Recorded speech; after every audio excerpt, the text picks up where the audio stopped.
जल जंगल ज़मीन को बचाने की बात करते हैं। आदिवासी मुख्यमंत्री हैं, आदिवासी यहाँ के केदार कश्यप जी वन मंत्री है, जलवायु मंत्री हैं। तो जिस प्रकार से जंगलों में आग लग रही है, वनों की कटाई हो रही है, खनिज निकालने के नाम पर जो अत्याचार हो रहा है प्रकृति के साथ में, उसको देखते हुए क्या हम लोग सही रास्ते में जा रहे हैं या फिर इस पर एक मतलब नियंत्रण बहुत ज़रूरी है, एक सही डायरेक्शन में जाने की ज़रूरत है? सबसे पहले बता दूं, आप जब से आज 11 साल पूरे हो गए केंद्र में सरकार बनी भारतीय जनता पार्टी के, तब से लेकर तो भारत के जितने भी सरकारी उपक्रम या बड़े बड़े उद्योग, बड़े बड़े एयरपोर्ट, बड़े बड़े रेलवे स्टेशन, बड़े बड़े रेलवे लाइन, सबको तो बेच चुके। इसी तरह बस्तर में खनिज संपदा की कमी नहीं है। उसी को कहते हैं ना, अमीर धरती के गरीब लोग बस्तर में खास और सरगुजा में है, जिनके पास पूरा पर्याप्त संसाधन होते हुए भी यहाँ के लोगों को रोजगार नहीं मिल पा रहा है। अडानी अबानी को पूरे खदाने बेच रहे हैं। आज बस्तर में भी और सरगुजा में कहाँ क्षेत्र बचा है? आज ही बोलते हैं जंगल लगाओ माँ के नाम और बाप के नाम 100 पेड़ काटो। ये नीति इनका है। इनका नीति ऐसा है कि 1 पेड़ लगाओ और 10 पेड़ काटो।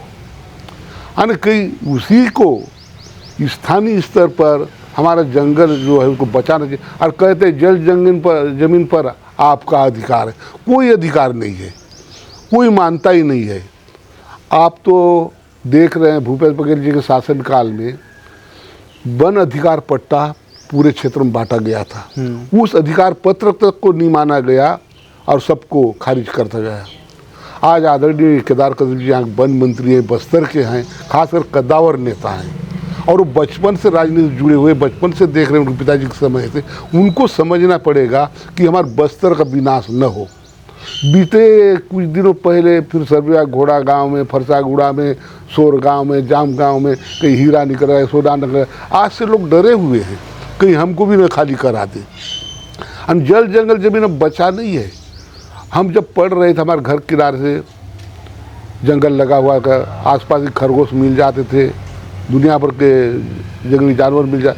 आज मैं अपने घर से बैठ के कुमली को 5 किलोमीटर कुमली को देख सकता हूँ, चपका को देख सकता हूँ, फाफड़ी को देख सकता हूँ। ऐसे जंगल साफ हो गए। और आने वाले समय में 20 साल के बाद आने वाली पीढ़ी जंगल देख नहीं पाएगी। उनको तस्वीरों में हम जंगल और जानवर दिखाएंगे, ऐसा प्रतीत होता है। जी, नक्सलवाद का खात्मा छत्तीसगढ़ से हो चुका है, लेकिन इसी के साथ साथ एक और बात निकल कर सामने आ रही है। ये बहुत बड़ी उपलब्धि है सरकार के रूप में, लेकिन जब हम बात करते हैं खनिज संसाधन की बस्तर में प्रचुर मात्रा में है, इस बात को आप भी मानते हैं, तो इसको जो उद्योगपति हैं उनको उनके हाथों को सौंपने की बात किया जा रहा है। तो इसको कितना सच्चाई मानते हैं और नक्सलवाद जो खात्मा हुआ नक्सलियों का, उसको कितना बड़ा उपलब्धि मानते हैं सरकार की? देखिए, नक्सली खत्म हो जाते हैं तो जो सीमा सुरक्षा बल, दिल्ली पुलिस, केंद्रीय पुलिस के जितने भी तंत्र हैं, जंगलों में क्यों झक मारे? उनकी ड्यूटी कहाँ है? वहाँ भेज दिया जाए।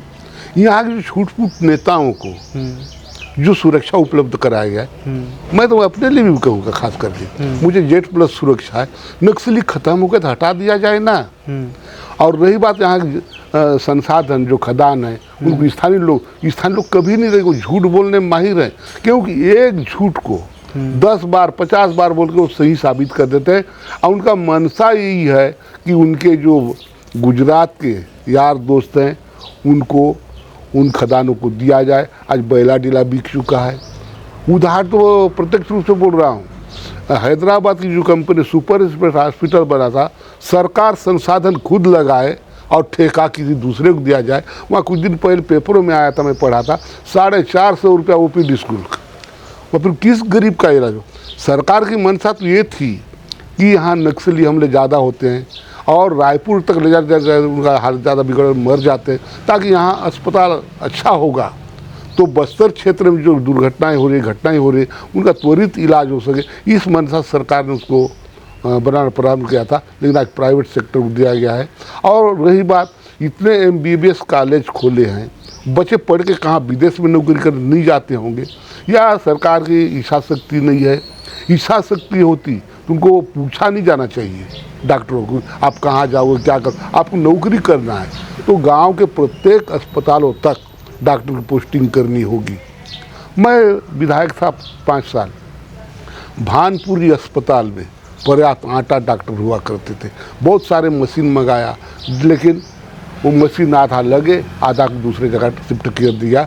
यहाँ स्थानीय मंत्री महोदय को मैं निवेदन करूँगा कि वो थोड़ा गाँव के अस्पतालों में किस तरह के डॉक्टर हैं और किस तरह के कार्य हो रहे हैं इनको ध्यान देना होगा, ताकि स्वास्थ्य सुविधाएं बेहतर हो सके, शिक्षा बेहतर हो सके, जल जीवन जंगल सब सुरक्षित रह सके, और जो गांव में पेयजल की जो व्यवस्था नहीं हो पा रही है वहाँ आप बताएं घोड़ा गांव में 750 फीट बोर खोदा है, पानी नहीं है।